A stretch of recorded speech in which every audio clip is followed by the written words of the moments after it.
Hello class, I'd like to introduce you to Environmental Science 1402, which is related to Environmental Science 1401, except we go into a lot of more details about specific issues, and we'll be spending a lot of time in this class debating contemporary issues.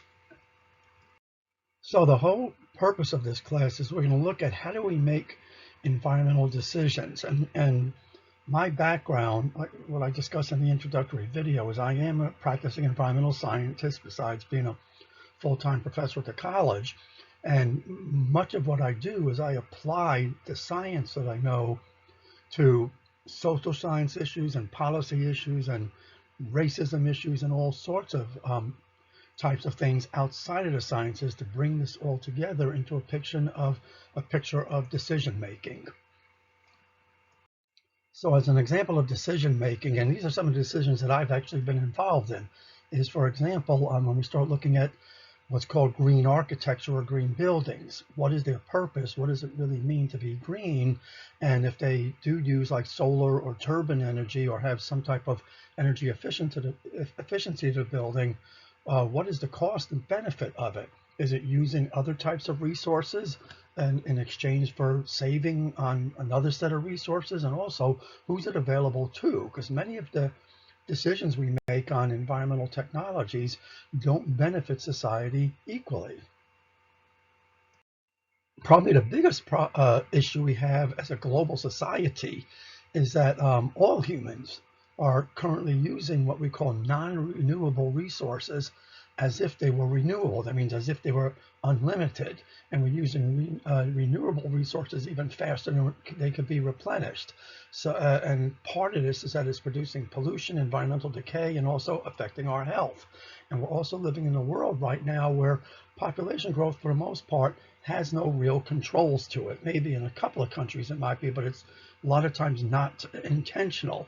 And much of our population growth is just due to more economic and education factors, but still our population will be growing and our resource use growing, and this problem of growing population and need for more resources is a dangerous position to be in, and this is something that we have to cooperate with as a global society. So this will be the overarching issue we'll be looking at as we do our readings in this course, is this whole idea of how do we deal with a growing population globally, also country by country, but also how do we look at how this growing population is using resources as we also grow in technology and improve our lifestyles over time.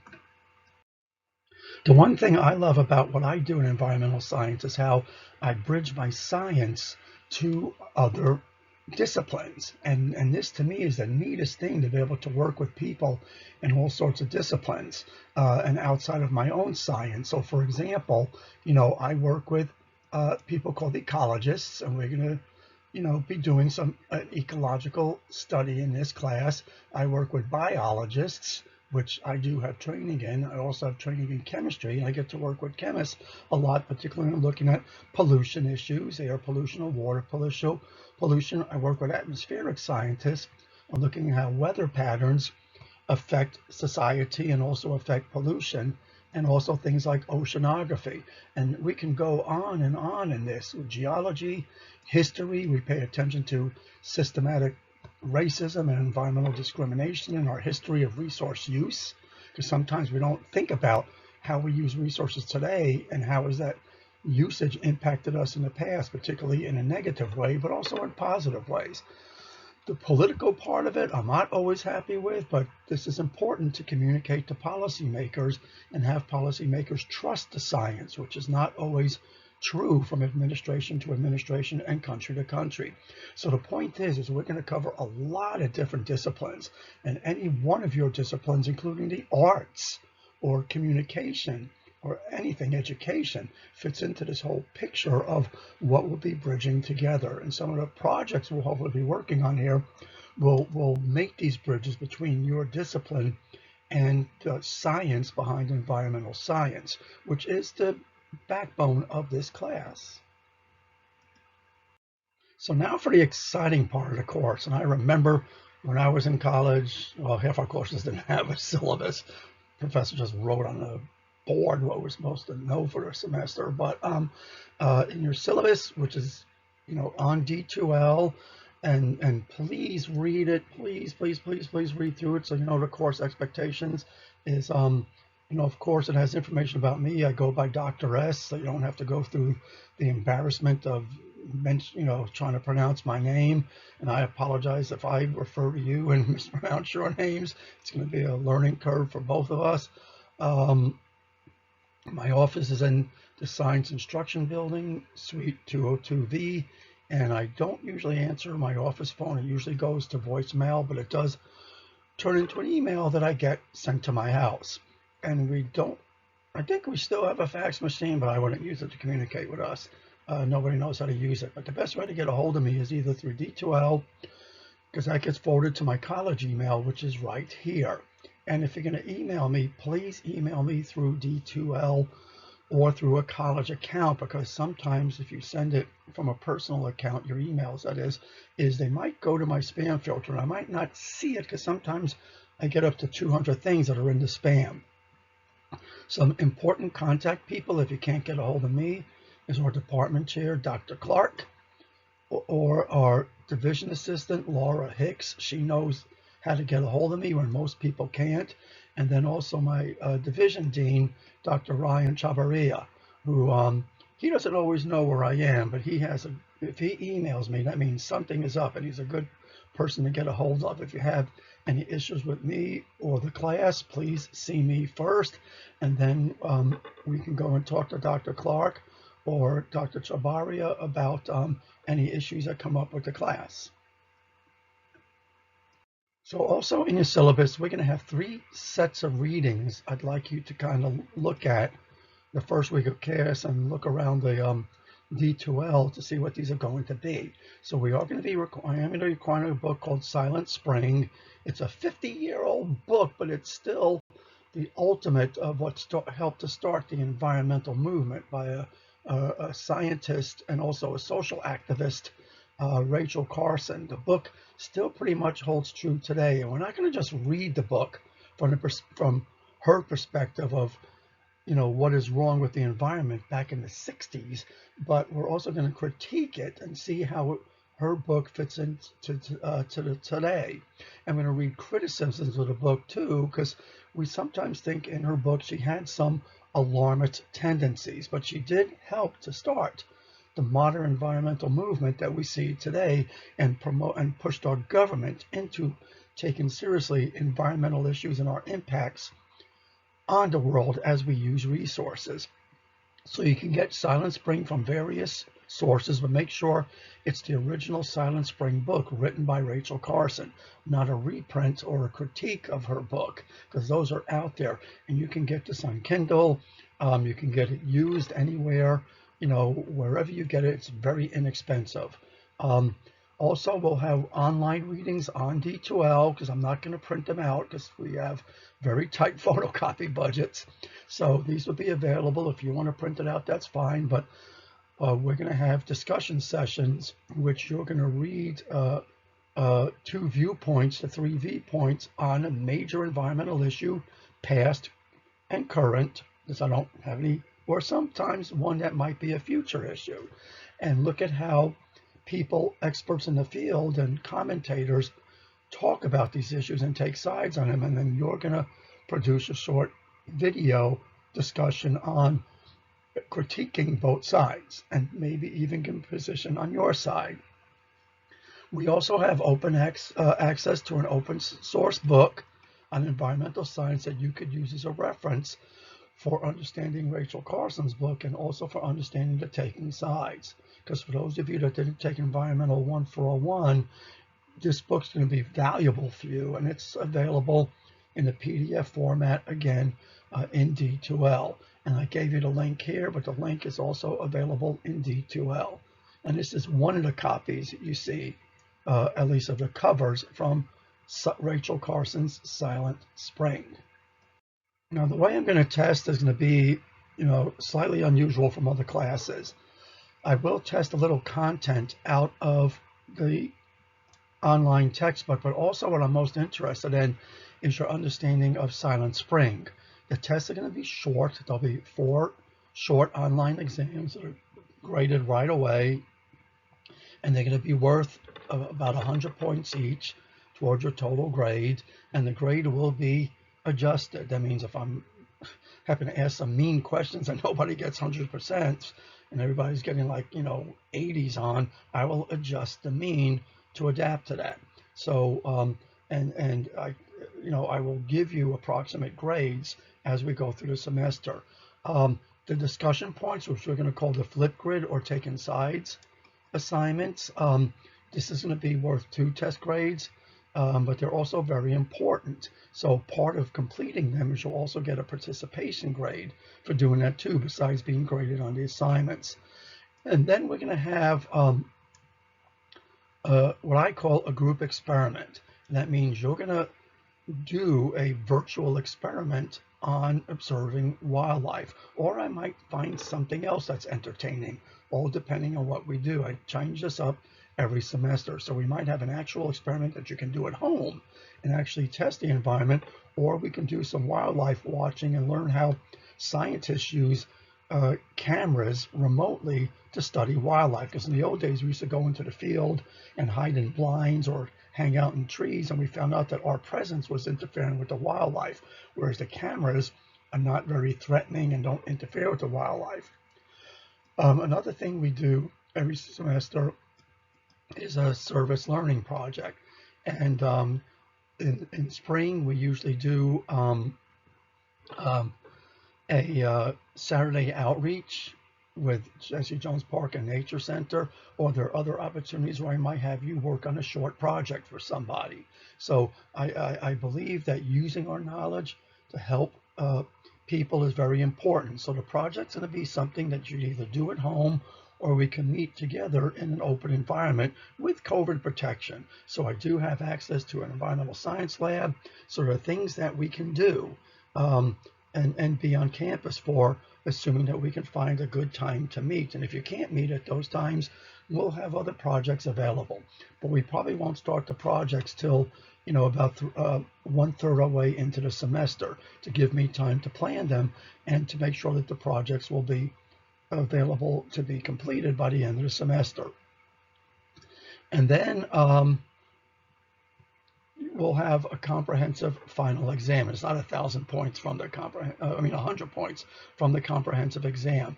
And the final exam is going to be really off of the taken sides or the flip grid debates. So I'm going to take some questions from the debates that you have and just have you in essay form, discuss this. And yes, these are all open book, because what's nice about environmental science, guys, is we have resources we go to. Yes, I've memorized a lot of science in my past, but I don't know all of it. And I don't know sometimes all changes in regulations. So I spend a lot of time going online and finding valid resources to answer questions. And people that I work with, that I consult with, or I do projects with, they know I have to look a lot of this stuff up, and so do they, as we're going along. And we have to keep references too. So anything that you do, it's important to cite your references, and I'll discuss this later as we get through it. So this is your evaluation. And they'll under the group experiments too, we also will have grades that go into various assignments. And you'll see that on D2L, and I'll mention that as the class progresses. So last but not least, about the syllabus. I know this is so exciting, okay, but we'll deal with it. So when we look at the syllabus, read the expectations, what we're going to do for week to week, and we might not always follow this. I don't like giving daily syllabus because I don't know if I can keep to that, to be honest. So notice that there's going to be handouts, which means on D2L, there's going to be readings assigned to you. But we're going to look at issues in environmental science the first week, and you'll be doing a recording discussing how we debate. We're going to learn how to debate. We're going to look at environmental case studies and environmental philosophy. We're then going to discuss the third week a potential research project or projects or service projects. We're then going to look at how we control and regulate the earth, and so on and so forth. So please read these. And notice here too that we will have periods where I'm going to ask you to read about Silent Spring and answer some questions about it on a piece of paper that you will submit from D2L. So we're going to have a jam-packed, wonderful class of all these incredible debates on some issues you might not even known about. And we're going to talk about issues related to pandemics, hazardous waste, you name it. All big topics, and also some special topics too that are contemporary to the semester. So I hope it would be an enjoyable bunch of topics, and we try to address issues particularly related to environmental justice, to equity, and to how globally we impact each other with our populations and our resource usage. One fundamental thing about this class is making use of the D2L website, because this is where all assignments and reading is going to be, and particularly it's going to be sequenced week by week. So please make use of the course website. And as you can see, the most important feature for you, I mean, this is my view of D2L. I didn't put this into student view, but your content section, which you should be that menu item, you should click on that and you'll see all the weekly assignments. And a lot of times what I will do is post ahead, but I will set start dates on the assignment, and I won't lock out assignments once an assignment is due. So there is an opportunity to put in late assignments, but there is going to be a point where I won't accept assignments that are very late. Okay, you can view your grades there, and I'll do my best at getting grades put in there. So for you, when you go to your D2L site, do pay attention to the home page. When you go in, there'll be announcements and other information and an introductory video to the class, but also pay attention to that content area again and where your grades are. And if you have any problems navigating D2L, there should be a VTAC site where you could either email or call the college if you're having any D2L issues. And they're very good at getting back within about 24 hours. So your first assignment for the class, and I like this done as soon as you can go into D2L. I mean, there is a start date and end date for this, but I'd like you to introduce yourself to the class. I know for my online classes, I'd like the students to be able to know who's in class with them, because particularly for this class, we'll be debating these people. So this is a chance for you to introduce yourself, your background, why you're in the class, and there'll be guidelines for doing this, and you'll be using the Flipgrid platform. You'll just click on a link and that would take you to the Flipgrid platform. And if you go down to the content area of D2L2, you see that there'll be instructions on this menu item here for using Flipgrid and how to download it. You can do Flipgrid from a computer, a tablet, or your phone. The app is pretty versatile, and it allows you to also use different backgrounds and other things, whatever you want to do with it. But that's going to be our main way of debating too. So please give yourself an introductory video. I introduce myself and my background also on the Flipgrid. So again, that's going to be your first assignment, and I really do want you to do that. Even in my face-to-face classes, I like to have a video recording of people so I can go back and say, hey, you know, this person's an English major, this person's that, and it kind of gives me a record of who's in the class. So when I think of special topics, I could use that information to come up with a topic that'd be relevant for, you know, particular students with certain majors. So this is a typical content window that you will see when you press content in the opening frame of your D2L. That would take you to the table of contents, and you can see here, you know, for example, there's information on using D2L. I linked to a video that's produced by the college. Your syllabus is here. Your syllabus is also on My Lone Star. If you do a syllabus search, there's the Flipgrid instructions. Your online book is here, and there's your introductory to yourself. Now, some semesters I'll have different content depending on something unique for that particular semester, but please For this class to be successful, either online or face-to-face in this class, you will check your D2L email daily. I will be sending emails. And please check that. You could forward D2L to your personal email if you wish.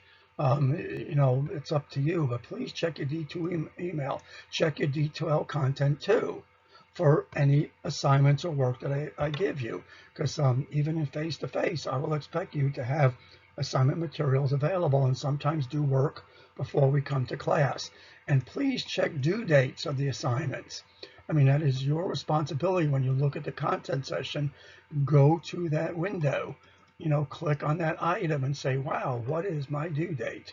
And occasionally, particularly for tests, I will send reminders to pay attention to the due dates for big assignments and for tests. Now, one thing is important: when your test will be online and graded by online. So that means you'll have a multiple choice test for certain items, and that you just basically take it like a regular multiple choice test. I did put a lockout so that there's no web searching for the particular answers, because I expect you to use your book and any notes you take or any videos you listen to during the debates. But for instance, in this class, we have 4 different exams, and they will show up when those exams come up. So like you'll see test 1 and 2 and 3, and there'll be due dates and lockout times for those. But you'll be given multiple opportunities to take the exam. Either, I forget what I put, sometimes 2 or 3 opportunities to retake the test, depending on the nature of the test. And some tests you'll submit on a Word document. Well, you'll submit essays that you put into a Word document that goes into a Dropbox that I grade directly. So please, there'll also be an instructional video that's posted whenever you take a test. So when you click on the test menu item, you'll see an introductory video on how to use a test, and then that will link you then eventually to the test items. And please use the class introduction video as a way to learn how to navigate Flipgrid, because you'll have some difficulties at first. Sometimes I do. Depends on what, if I'm on my phone, on a tablet, or on a Chromebook, or my regular laptop computer. And sometimes it depends on the browser I'm using, whether it is, or securities I have on my college computer, because it, for some reason, doesn't always like Flipgrid. But please, the Flipgrid will look like this. You'll see this nice little decoration there, a different one depending on the assignment, and they usually be pertinent to the assignment. But you just click and basically record a video, and you can watch other student videos too and reply to them. And I like the fact that if you are going to watch another student's video, this is a debate class. Debate with them. Write a short, you can write, or you can video some comments back. But we're going to have some ground rules I'm going to set in a separate video about debating. So this is the guts of the Flipgrid. You'll see a little Giphy window like that, and then you'll see a little icon that you can press on, and that's how you record your video. And this will look a little different depending on the browser that you use and pretty much the type of electronic device that you use. But pretty much it's very simple to use. They've worked out a lot of kinks, and you can record your video. You could even make a video on your phone, as long as you can save it as an MP4, and that can actually be imported into Flipgrid too. So you can record directly into Flipgrid if you're having trouble with that, because some securities don't allow access for Flipgrid to your camera. But you could also upload any type of video using whatever software you want to answer the questions and do the debates. So as we go into the issues, you're going to have a debate about how to debate logically and using accurate philosophical arguments and not philosophical fallacies or misconceptions. Where part of our debate is you're going to be convincing other students of your views, or in some cases convincing yourself of your view and say, yeah, I really believe in this. But when we debate other people, we have to be courteous about not attacking emotions or the person.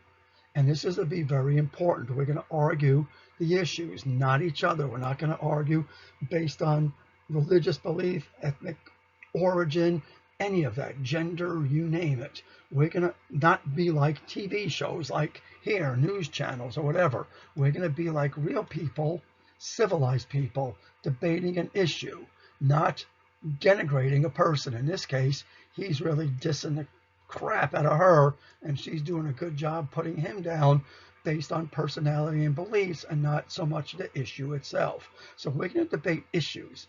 Yes, in politics, it doesn't always work out that way, that we look at science rationally and debate rationally. But the thing is, I want us to understand how to do that. So as a society, we can learn how to do that and learn how to compromise with each other and how to deal with each other and work with each other without feeling hurt or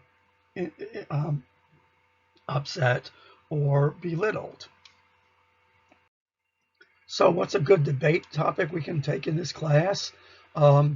We can discuss why worry about global climate change or warming. Why should we worry? Is it something that we have to be concerned about? Are the changes we're seeing really due to warming that's caused by us? These are all issues that come in there. And in my perspective, I look at the Earth a little differently than a lot of my colleagues. I look at the Earth from the perspective that it's an evolving thing and that we are a natural part of the Earth. Now, we might do damage to the Earth, but I also believe that in the past, climate and other geological factors and even organisms before people did damage to the Earth. So the Earth has the capability of changing over time, and the Earth we live in now was not the Earth of 60,000 years ago, a million years ago, 60 million years ago, or a billion years ago. It is a different Earth, and we wouldn't even recognize the Earth as the Earth from different time periods, and creatures come and go, biomes come and go. So I have this belief system that, not everything is doom and gloom. It's just that, do we want to live in a world that we change so much that we can't survive in it? That's the question. Do you want a future for yourself, for the next generation, 3 generations down? And does it have to be the same Earth? These are all things we're going to look at and something that you should think about in your debates. Another nice issue, and this is one that I try not to get involved with too much, with petroleum uses or use of fossil fuels. So here, we look at our need for carbon resources to run our cars, to produce electricity, but yet that stuff has to be pumped somewhere and moved somewhere to get it from point A to point B, where it comes out of the ground, it's processed, and then eventually it comes to your car or to your house. The thing is, we also know we need to protect nature. And sometimes, unfortunately, natural resources are found in areas where we have protection of nature. We have reserves, or preserves, in which we don't want to disturb them because these are pieces of contain wildlife and wilderness. So this is up to debate.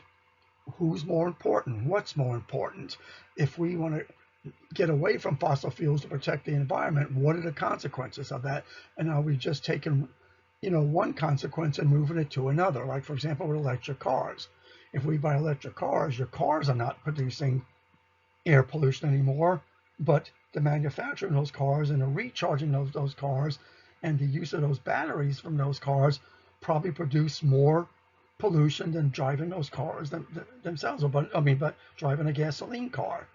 So there's all costs and benefits to things we're going to look at. We're not just going to make an emotional decision, which people do, and that's fine if they can justify it, but also make a valid decision based on science, based on data, economics, people's habits, and we have to make sure when we make a decision too that it's equitable. Now, not everything will be equitable, but we can't say let's all go electric cars and then poor people can't afford them. And this has happened before in situations where taxi cabs in particular in New York were forced to become electric, and most taxi drivers could not afford the electric cars that were required. A gas car would not be allowed to drive in the city. So here these people that already are in debt up to $250,000 to have a taxi, what's called a taxi medallion or a taxi license. I drove a taxi for a while in college in New York, quite an experience. And they're already in debt, and then they have to shell out 4 times as much for an electric car or a hybrid than they do for a gas taxi, and they don't even know if those things would last and endure the way the traditional car taxi cab does. So these are issues we're going to look at and analyze and not be afraid to listen to other people's perspectives. Now, this is more along the lines of my area of expertise. When we start getting into pollution, my background is what's called environmental toxicology or physiology. So, we read stories about pollutants causing cancer in animals and blah, blah, blah. And I'm always consulting on with groups saying my water quality is bad and my son has allergies or he has a skin rash, whatever. I actually got to work with the Flint, Michigan people several years ago. And these are all very difficult things to deal with. And we have to make sure that if we're going to deal with pollution, that a pollutant is actually harmful, because not all pollutants are harmful. And are they harmful in the short term or the long term? Are they harmful just to certain groups of people? Because that can be a problem too. It might not harm males, but it might harm females. And, people of certain social classes might have enough health that they're protected from pollution, where people that are, economically disadvantaged, they don't have the same health as someone that's well-fed and living in a wonderful environment, and they may be more susceptible to pollution. So we got to make sure when we look at policy, how do we balance this? And particularly, how do we, when we read something like this, how do we know it's actually true? And in some cases, true to who, but not true to other people. And last but not least, environmental decisions are personal. We can't make an environmental decision that pleases everybody. So, for example, in this case, would you pay $100, let's say, a year to reduce global climate impacts? Would you pay $100 a month to do this? Do you not give a damn? Okay, so let's say you buy a car. I know in New York City, you pay penalties for taking a car into the city.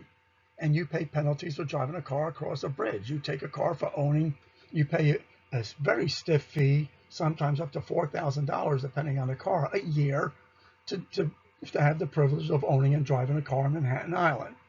I know this is somewhat true of other major cities that have horrible air quality and traffic jams. So can it be that if we're going to be a polluter, we pay for it? These are all options out there. That means that people that don't use a certain resource, they don't pay it a fee. And those that do, they pay a fee for harming other people by producing pollution and even harming themselves. So there's all ways to deal with issues. And unfortunately, there are good ways and bad ways, but there's really no absolutely right way. And particularly a way that is equitable. That means that it keeps everybody happy. And we learn in environmental science when we deal with issues, it's not the idea of making everybody happy. It's making life equitable and tolerable for all. That means we're going to have a little discomfort, a little misery, a little expense, a little cost to it, but we could all somewhat be satisfied that everyone's being treated somewhat equally. So good luck in the class. Bye.